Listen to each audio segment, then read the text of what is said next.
Bonjour à tous et bienvenue pour une nouvelle édition de votre journal dont voici les titres. Le gouvernement a tenu sa conférence de presse mensuelle ce vendredi.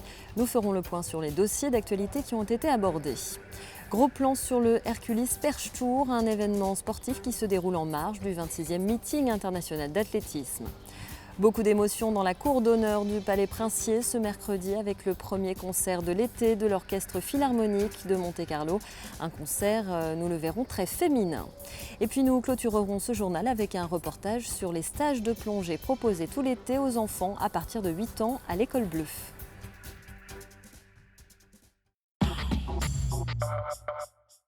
La conférence de presse mensuelle du gouvernement s'est tenue ce vendredi au ministère d'État.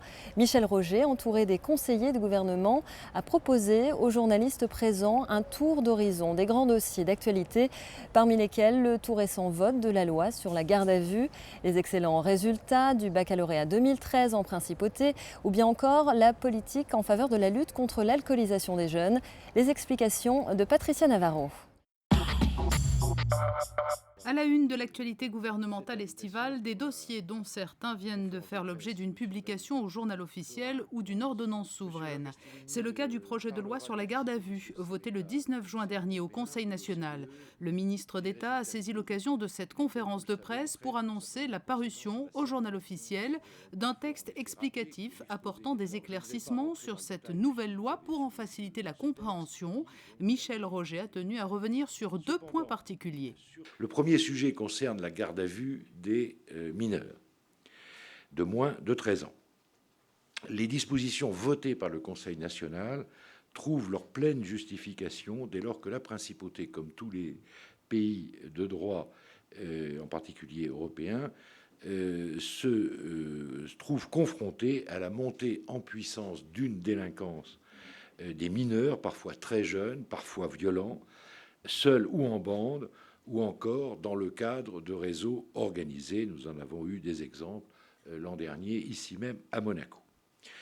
Cependant, sur ces textes concernant la garde à vue des mineurs de 13 ans, il convient de préciser que le placement en garde à vue des mineurs sera par nature exceptionnel, car appelé à n'être décidé que dans le cas où l'enquête le nécessite absolument et pour une durée aussi brève que possible. Le second point concerne la possibilité de déroger au droit de l'assistance d'un avocat dans des conditions tout à fait exceptionnelles. En ce début d'été, la parole a tout naturellement été donnée au conseiller de gouvernement pour l'intérieur. Paul Masseron a pu évoquer les excellents résultats enregistrés par les lycéens et collégiens de Monaco au baccalauréat et au brevet des collèges.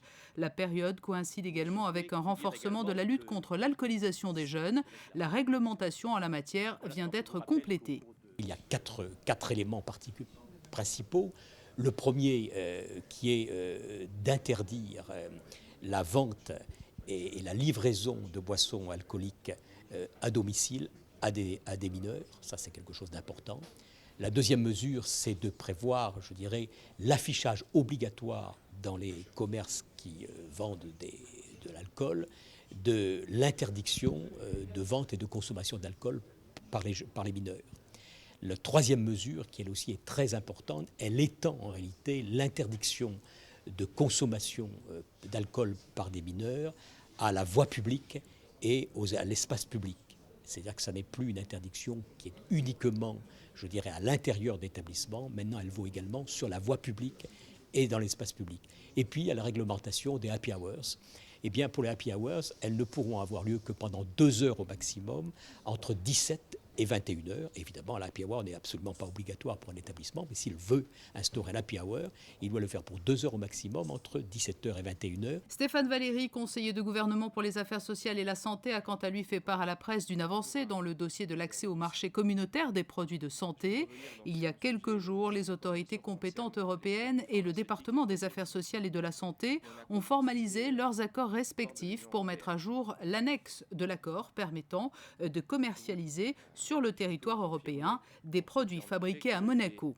Autre motif de satisfaction, les finances publiques. Jean Castellini a révélé que la situation en milieu d'année est bonne, plus 8% pour les recettes, 2% pour les dépenses. Les chiffres du tourisme sont prometteurs avec en 2013 le meilleur mois de juin qu'ait jamais connu la principauté. Enfin, cette conférence de presse a permis de mettre à l'honneur Monaco Channel, créé il y a 1 an et demi. Cet outil d'attractivité peut se prévaloir d'une audience en constante progression. Avec ses 32 chaînes, Monaco Channel offre une vitrine inédite à la principauté, bien au-delà des frontières. Son succès repose sur sa réactivité et ses contenus. La toute dernière née des chaînes du bouquet a été lancée en direct par le ministre d'État. Elle a été baptisée Monaco dans le monde. Et le ministre d'État Michel Roger qui, avant de recevoir la presse, a reçu le président de la République de la Slovénie. Borut Pahor était en visite à Monaco. Il devait également avoir une audience au palais. Autre visite diplomatique, celle d'une délégation du Kazakhstan. Vous le savez, la principauté renforce ses liens avec ce pays nord-asiatique. Le souverain s'était lui-même rendu au Kazakhstan à l'automne dernier et des missions y sont fréquemment organisées par la Chambre de développement économique. Asset Issekeshev, le ministre kazakh de l'Industrie et des Nouvelles Technologies, également vice-premier ministre, a participé à un petit déjeuner de travail à la résidence du ministère d'État en présence de Michel Roger avant d'assister à une réunion au palais. On referme cette page politique pour parler d'un événement qui se déroule en amont du 26e meeting international d'athlétisme Herculis, le Herculis Perche Tour. Depuis 6 ans, la Fédération monégasque d'athlétisme organise cette manifestation. Chaque édition a son parrain ou sa marraine. Cette année, les organisateurs ont pu compter sur le champion olympique en titre, Renaud Lavillenie. Retour sur cette journée avec Émilie Rousseau. Après Nice et Villefranche-sur-Mer, le Herculis Perche Tour a fait étape sur la plage du Larvoto cette semaine. Un cadre idyllique pour promouvoir le meeting d'athlétisme Herculis et pour faire découvrir ce sport qu'est le saut à la perche. Pendant un après-midi, petits et grands ont pu s'élancer sur ce sautoir improvisé pour se familiariser avec cette discipline spectaculaire. On les met déjà en position de facilité. On les surélève pour donner un peu de sensation. Après, juste de mettre la main droite ou gauche là-haut en fonction de leur main de force. Et après, ils sont aidés par les deux à aller vers le tapis, juste pour avoir un peu de sensation. Mais c'est pas un vrai exercice, c'est vraiment juste pour le fun et le spectacle. Et pour assurer le spectacle, les organisateurs ont pu compter sur des ambassadeurs d'exception, Renaud Lavillenie, champion olympique en titre, Marion Lotou, numéro 1 française cette saison, et le champion de France Espoir, Valentin Lavillenie, frère de Renaud. Pour lui, c'est un réel plaisir de sauter ici. Cela lui rappelle également le sautoir construit dans le jardin familial, mais à un détail près. C'est un peu comme à la maison, au bord de la mer. C'est vrai que dans le jardin, on a un sautoir, mais on n'a pas la mer à côté, mais on a les perches. C'est intéressant de faire découvrir. En plus, c'est un cadre assez paradisiaque. Juste au bord de la plage avec tous les bateaux et sous cette chaleur. Donc ouais, c'est cool de pouvoir montrer à tout le monde et les attirer pour le meeting de vendredi soir. Valentin a justement participé à son premier meeting Herculis, promis à une belle carrière comme son frère. Le cadet de la famille Lavillenie participera lui aussi au prochain championnat du monde à Moscou dans moins de 3 semaines. Valentin,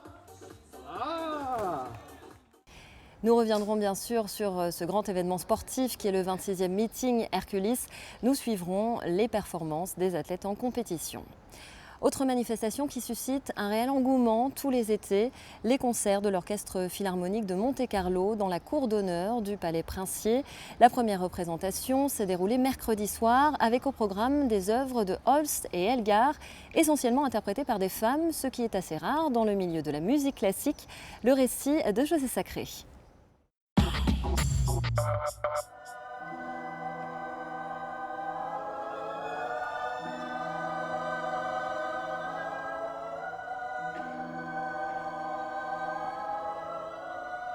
Ce concert était exceptionnel à plusieurs titres. D'abord le lieu, la prestigieuse cour d'honneur du Palais Princier. Ensuite les interprètes, l'Orchestre Philharmonique de Monte-Carlo et les artistes invités, choristes, solistes, violoncellistes et chefs d'orchestre, toutes des femmes, et des femmes de grand talent. Simone Young, native d'Australie, elle a dirigé notamment le Ring de Wagner à Berlin et à Vienne, et est aujourd'hui à la tête de l'Opéra et de l'Orchestre Philharmonique de Hambourg. Dans le monde, on compte aujourd'hui seulement 5 ou 6 femmes chefs d'orchestre de son niveau. Mais je crois, pour moi, la chose toujours plus importante, c'était la musique. Et je trouve, en ce moment, quand l'orchestre trouve que le chef s'intéresse simplement pour la musique, tous les murs tombent. C'est simplement ça. Et après 5 minutes, la demande homme ou femme n'a plus d'importance.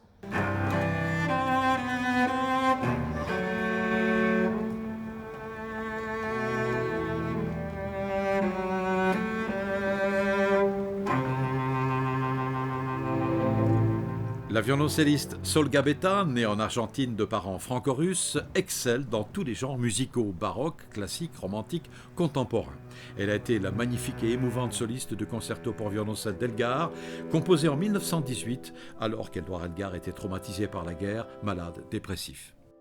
Je pense qu'il y a beaucoup de pièces pour violoncelle en fait, qui étaient composées dans des situations très difficiles. Moi, je pense que c'est aussi notre chance aujourd'hui de pouvoir avoir des morceaux comme ça. Je trouve qu'il y a une profondeur, il y a une âme que, en fait, pour moi, je pense que l'instrument, c'est le plus similaire pour ces genres de sentiments, si vous voulez. Un concert en plein air, un soir d'été, ce n'est pas toujours évident pour les instruments à cordes notamment, qui sont très sensibles à l'humidité. Celui de Sol Gabetta, l'un des rares violoncelles de Guadagnini, s'est bien comporté. Bon, cet instrument, c'est du 1759, donc c'est vraiment un instrument très ancien. Moi, je pense, pour moi, c'est lui, c'est le monsieur. Il a beaucoup de caractère et il devient très compliqué dès qu'il y a beaucoup de changements. Donc aujourd'hui, c'est bizarre parce que c'est la première fois qu'il n'a pas beaucoup changé. Il y a des instruments qui sont très stables. Mon instrument est très sensible, c'est vraiment très sensible. Je pense que le bois aussi n'est pas très, très gros. Et en fait, c'est pour ça que les vibrations, évidemment, on sent beaucoup plus dès qu'il y a une humidité ou dès qu'il y a du froid, du chaud. Ça change beaucoup. L'instrument complètement réagit autrement. Donc c'est évidemment différent. Je pense qu'il faut avoir une agilité sensitive très vite, de savoir comment, en fait, par exemple, jouer une note. C'est pas la même façon d'appuyer, par exemple, une note, que quand il n'y a pas d'humidité. Ça n'a rien à voir.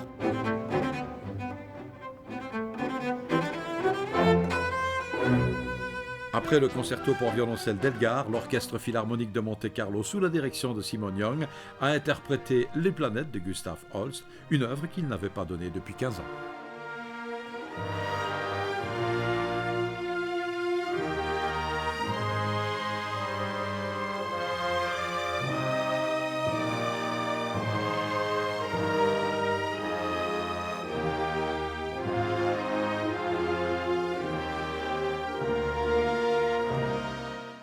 Une soirée riche en émotions. Le prochain concert est programmé le dimanche 21 juillet.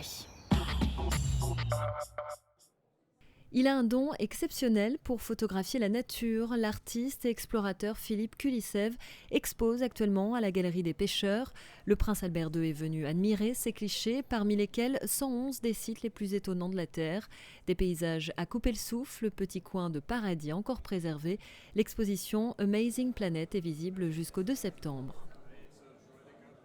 Parlons maintenant d'une autre exposition consacrée à cet animal fascinant qu'est le requin. L'exposition Croc-Art va se prolonger. Vous aurez désormais jusqu'au 18 août pour admirer les œuvres de l'association MC Nuance présentées dans la salle de conférence du musée océanographique. Il y a beaucoup de poissons dans les eaux du Larvoto, mais heureusement pas de requins. C'est d'ailleurs un lieu privilégié pour une première initiation à la plongée sous-marine. Des stages de 5 jours sont proposés tout l'été aux enfants à l'École Bleue par le champion du monde d'apnée Pierre Frolat. Voici le dernier volet de notre dossier de la semaine consacré aux activités jeunesse. Apprendre à plonger avec une bouteille, en apnée ou tout simplement avec un masque et un tuba, voilà ce que propose l'École Bleue cet été aux enfants à partir de 8 ans. Les stages se déroulent sur 5 jours et sont encadrés par des moniteurs brevetés d'État et moniteurs fédéraux.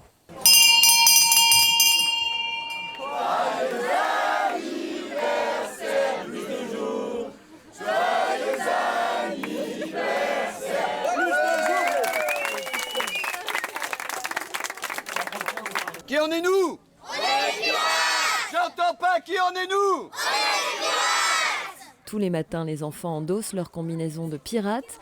Avant chaque départ en mer, un briefing est organisé, un rappel des consignes dans la bonne humeur pour faire tomber les appréhensions. Une main droite sur le cœur et d'une seule et même voix, moi, pirate des abysses! Moi, pirate des abysses! Je promets à partir de ce jour! Je promets à partir de ce jour! De protéger la nature à mes risques et périls! De protéger la nature à mes risques et périls! D'économiser l'eau douce! D'économiser l'eau douce! De trier trier mes déchets. D'empêcher la pollution. De sauver les baleines. De sauver les dauphins. La nature. Les pirates. Rendez-nous.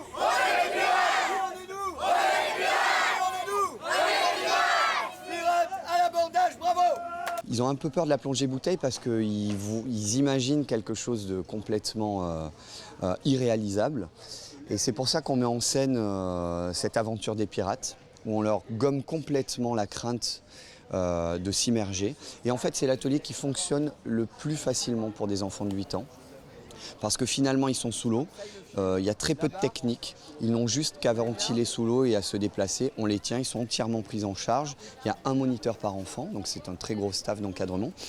Et je dirais que c'est presque celui qui fonctionne le mieux. Il y a un atelier très spécial qui est très intéressant et qui leur plaît énormément, c'est ce qu'on appelle le pirate en détresse, c'est un atelier de sauvetage aquatique. Ils apprennent à sauver quelqu'un, donc ils apprennent à repérer quelqu'un qui est en détresse dans la mer, nager très vite vers lui, le récupérer, le ramener, le hisser sur un bateau. Et quand ils vont grandir au fur et à mesure de leur formation, ils apprendront à faire les gestes de premier secours. La réserve du Larvoto, un cadre qui se prête parfaitement à une première initiation à la plongée. Les enfants y observent en toute sécurité la faune et la flore de la Méditerranée. J'apprends à plonger sous l'eau avec un détendeur, à respirer sous l'eau, je découvre des poissons et j'apprends à sauter d'un bateau. Le plus qui me plaît dans ce stage, c'est la plongée avec les bouteilles. Parce qu'on peut voir les poissons et des bébés poulpes. C'est ça qui est amusant, c'est de voir les poissons qui sont un peu dans les rochers. Avec la randonnée palmée, ce que j'ai appris, c'est qu'on est allé un peu au large et on a vu une statue de dauphin qui était en profondeur dans l'eau. Oui, les animateurs, ils sont super gentils parce qu'ils sont tout le temps à notre écoute. Quand on dit qu'on a froid, ils nous sortent de suite de l'eau. Quand on a un problème, ils nous règlent de suite le problème. Pendant toute la durée du stage, les progrès des enfants sont notés dans un carnet de plongée. Le dernier jour, ils repartent avec leur certificat, une otarie ou un dauphin de bronze, d'argent ou d'or, en fonction des paliers franchis. Chaque été, 1000 élèves bénéficient de cette formation ludique. Et ce reportage nous donne presque envie, nous aussi, d'aller nous baigner dans la baie du Larvoto. Alors justement, le temps sera-t-il idéal ce week-end pour aller à la plage? Voici vos prévisions météo. Samedi, le temps sera largement ensoleillé, le vent faible. Dimanche, pas un nuage ne viendra perturber le ciel monégasque. La journée sera belle et chaude. Lundi, le soleil sera encore très présent sur notre littoral. Mardi, quelques nuages accrochés au Montagel pourront faire un peu d'ombre, mais dans l'ensemble, la journée sera claire et lumineuse. Cette présence intense du soleil va faire grimper le mercure. Si les températures seront comprises entre 24 et 29 degrés ce week-end, elles devraient dépasser les 30 degrés lundi et mardi. Attention, pensez à vous protéger de la chaleur et pour vous rafraîchir, sachez que l'eau de la mer est à 26 degrés. C'est la fin de cette édition, merci de l'avoir suivi. Je vous retrouve très prochainement sur Monaco Info pour un nouveau journal.